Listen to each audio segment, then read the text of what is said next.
Hi, this is Scott Garibay, and today we're going to talk about Dungeons and Dragons, and we're going to talk about Stranger Things, episode 1, season 1, episode 1, and we're going to talk about the breaking of the Dungeons and Dragons game. And I don't mean like the breaking of the campaign, just the session, right?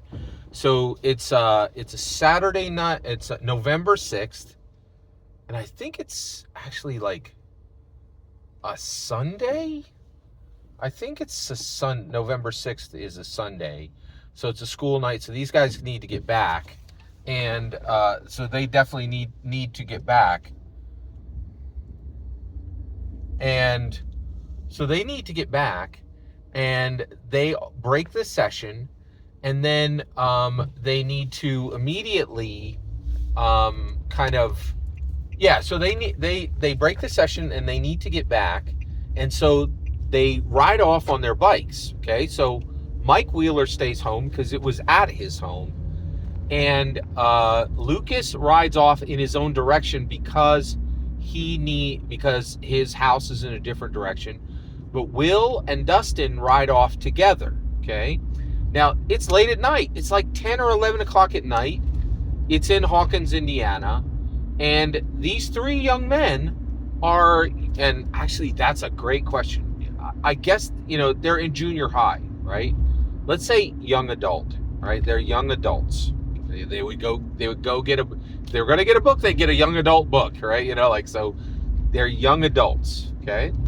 So they ride off on their bicycles at 10, 11 o'clock at night in the dark together, right? Lucas rides off by himself. And the biggest thing is we just have to realize, like, Stranger Things is really showing us that, in the 80s, when Dungeons and Dragons was really hitting its stride. And actually, that's not correct. I don't know if you guys know this, but Dungeons and Dragons popped off on February 7th, 1974. That was day one. February 8th, 1977, this thing was already popping, right? People were sending in $10. Actually, it was $15 for these box sets, and they were just flying off the shelf. So Dungeons and Dragons never really hit the ground running, right? So this is the 80s, and Dungeons and Dragons has incredible momentum at this point. But the reality is, has there ever been a time where Dungeons and Dragons did not have incredible momentum? We have incredible momentum right now. But okay, so the point is, man, oh man, was it a different time. Nowadays, you would never, ever, ever let a young adult just ride off on their bicycle at 10 p.m. at night. No way. Absolutely not. That would just never happen today, right? But it happens here. And Stranger Things is telling us, hey, in the 80s, things were different. And they truly were. And I have to say, it's one of the reasons why I love the show. But I do think, I'm hoping, well, actually, no, I was going to say I hope that doesn't stop people from watching it if they're young, and it hasn't. Like, Stranger Things is the number one streaming show in the world, right? Like, it's highly expected that Stranger Things Season 5 is going to break every record. Like, it's just going to blast through the roof. And actually, there's a ton of articles right now just on the delay, right? So there's a lot of focus on this. And so, yeah. All right. So they're able to ride off on their own, okay? Lucas is fine. He gets home, okay? Dustin and Will ride off together, and Dustin challenges Will to a race, and he says, hey, let's race to this central point where we'll fork off. You'll go to your house, I'll go to mine, but let's ride together, right? And he said, and Will's like, okay, but let's put some stakes on this. And they're going to bet for Dustin's X-Men 134, okay? And so at this point, Will is racing to win Dustin's X-Men 134. And this is interesting, right? Will Byers dusts him. He absolutely dusts him, right? So he dusts Dustin, right? He just leaves him behind, right?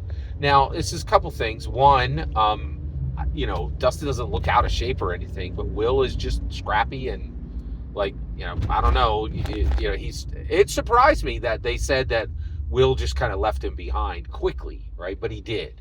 So they get separated, not because Dustin, abandoned Will, but because Dustin just literally outraced him, right? But Dustin loses him. There's only a little bit of distance, and he just loses sight of him. And then what happens is Will Byers goes into the upside down, right? But what I wanted to talk about in this video is, one, acknowledge, man, kids were raised way differently in the 80s than they are today, right? That would never happen today. And it it's very like, hey, you're looking at a different time, which is very interesting. And these guys are less than a decade out. Actually, no, this is 1986.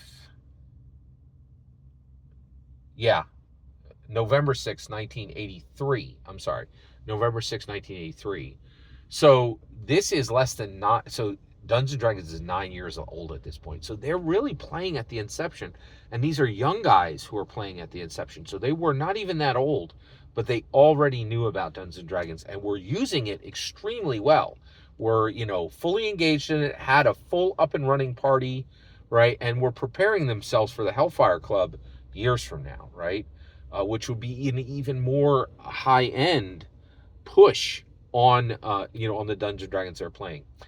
So the other thing I wanted to talk about is Dustin and Will are really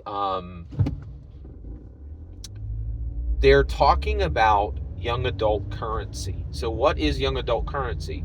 Well, X-Men 134, not slabbed, right? They're saying they want this book because it's a key. It's a key. What is a comic book key? A comic book key is a first appearance, a death of a character, a new suit. And I need to look up X-Men 134. If anybody knows what's special about X-Men 134, please let me know. I would love to know why this was important to them. The other thing that I think is really fascinating, that really is absolutely fascinating, is that they are saying this is they're saying, hey, X-Men are important to us. Well, X-Men in the 1980s was a sign of the outcast, right? Are you not accepted by culture for this reason or this reason or this reason? And these guys are not accepted by culture because they're considered nerds, and that word had teeth back in the 80s. It has no teeth today. Oh, you called me a nerd? That means I'm going to be your boss probably in a month? It doesn't, it's different today, right? Like, nerd doesn't mean anything today. Oh, you mean I'm an eccentric, wealthy genius? Yeah, I'll take that, whatever. But it didn't, nerds today do not get their books knocked out of their hands and can't get a date. Things have changed, right? And nerds really are on top, right? We're on top of the world, not the bottom anymore. But in the 80s, we were on the bottom, right? So the fact that they are X-Men fans is saying, hey, these guys are on the outs. They're getting bullied. They're not attractive to the opposite sex. They are not, they're nerds. They're having a tough time, right? And so the opposite gender, I should say. And so it's a tough time for them. Also, it is a currency, right? They want that book to read it and to own it. And this thing isn't going into a board and a Mylar bag, right? They're reading this thing, and not and comics weren't even considered valuable then, right? The world was just so fundamentally different. But all of this to say, Will and Dustin and Lucas all leave. They break the session.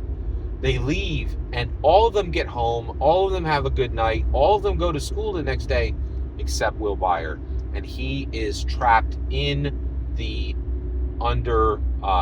upside down, which is an official canon Dungeons and Dragons realm at this point, because they made it an actual adventure that you could run in Dungeons and Dragons, which is hyper meta and hyper cool and hyper unusual, right? It's truly astounding where we've landed with all this. So thank you so much for exploring Stranger Things Season 1, Episode 1 from the perspective of a dungeon master. I had a phenomenal rewatch of this, and I am very, very honored to be able to share my thoughts with you. Please consider liking and subscribe. Every single word you just heard is my humble opinion on the best parts of Stranger Things Season 1, Episode 1. The important part is when I hear your opinion. Please consider liking and subscribing, and have a fetch millennium.